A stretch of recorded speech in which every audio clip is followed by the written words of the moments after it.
예, 여성복지 관련법을 살펴보시면 여성발전기본법이 양성평등기본법으로 바뀌었어요. 이름이 바뀌었는데 제정이 됐어요. 그래서 양성평등기본법으로 바뀌었는데 2004년도 5월 28일에 제정됐고 2015년 7월 1일 날 시행이 되었습니다. 그래서 이 법에 대해서는 제정일이 있고 시행일이 있는데요.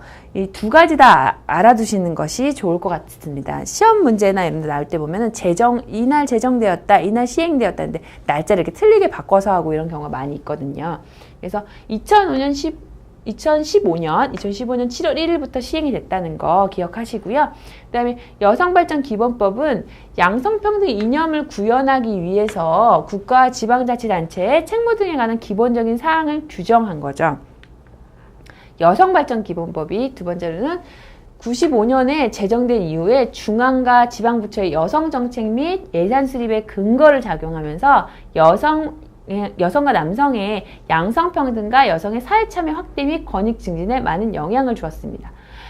문제는 이제 제정된 지 20년이 되어가는 때, 이 교재에 있는 그때에 여성 정책을 둘러싼 사회환경에 관련 법제가 크게 변화가 되었는데도 불구하고 법에는 큰 변화가 없었다는 게 이제 문제가 되었고요. 여성발전기본법을 전부 개정하고 법제명의 입법 취지에 맞게 양성평등기본법으로 이제 변경해서 책임성을 강화했고 이제 15년도 7월 1일부터 시행되었다는 거죠. 그래서 이제 이 양성평등기본법에 대한 주요 내용은 양성평등의 정의 규정에 대해서 신설이 되었고요. 양성평등이 무엇이냐? 여성발전기본법이 아니고 이제 이름이 바뀌었으니까요. 정의되고 그 다음에 현행의 성희롱 개념에서 이 성희롱이라는 것이 고용상 불이익으로 변경한 거죠. 그러니까 고용상 불이익이라고만 한정지어서 보면은 그런 사건에 대한 판결이 한계가 있으니까 이렇게 했다는 거죠. 바꿨다는 거죠.